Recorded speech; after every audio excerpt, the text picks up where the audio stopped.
Weekend सुरू झाला किंवा सुट्टी पडली तर मला घरी जायला आवडतं, कारण मला तिथे करमतं. आणि विदर्भात खूप ऊन असते किंवा 3 महिन्याच्या हिटवेव्हनंतर पाऊस पडल्यावर आमच्या विदर्भाचं चित्र हे असं काहीतरी असतं. इतकं सुंदर प्रवास वाटत होता.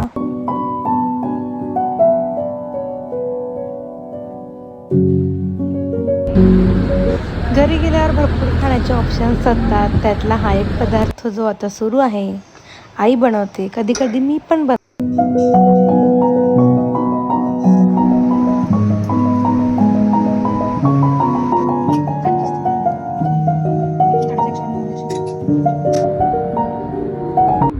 हे करता करताच आज कुठे जायचं हे डिस्कशन सुरू होतं. आणि विदर्भात भरपूर ऑप्शन्स आहेत, पर्यटन स्थळं आहेत बघण्यासाठी.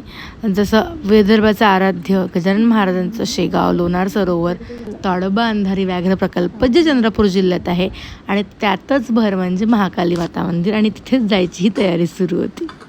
महाकाली माता मंदिर हे प्राचीन काळातलं मंदिर आहे जे चंद्रपूरमध्ये स्थित आहे, आणि तिथे नवरात्रोत्सव होतो. बरेच लांब लांबहून भाविक येतात. तिथे ओटी भरण्याचा मान आहे. देवीची ओटी भरून सगळे भाविक आपली श्रद्धा तिथे दाखवतात.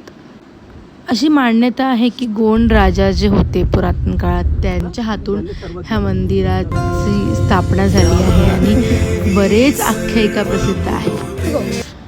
ओटीचं सामान घेऊन आम्ही समोर निघालो, आणि खूप मोठा परिसर आहे आणि इतके भाविक असतात.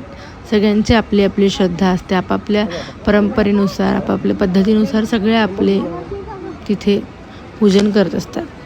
मंदिरात 2 मूर्ती स्थित आहे. एक उभी म्हणजे उभी किंवा बसलेल्या याच्यातली, आणि एक निद्रा अवस्थेतली जी जमिनीच्या खाली आहे, आणि ती फक्त नवरात्रोत्सव असला तरच दर्शनासाठी तिथे परवानगी असते. देवीच्या गर्भगृहात गेल्यावर इतकी सुंदर आणि प्रसन्न मूर्ती आहे. त्यात ओटी भरण्यासाठी इतकी मोठी लाईन असते, आणि रविवार होता त्यामुळे तर अजूनच गर्दी होती. सो तुम्ही चंद्रपूरमधले नसाल आणि ताडोबाला कधी आले तर महाकाली माता मंदिर हे बघू शकता, आणि खूप सुंदर अनुभव येईल.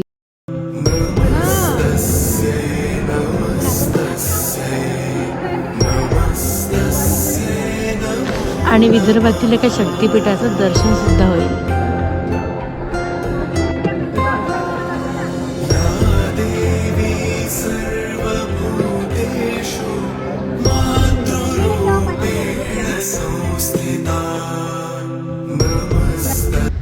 ताडोबा अंधारी व्याघ्र प्रकल्पाचा व्हिडिओ मी ऑलरेडी टाकला आहे, आणि विदर्भातलं अजून कुठलं ठिकाण तुम्हाला बघायला आवडेल ते नक्की सांगा. बाय.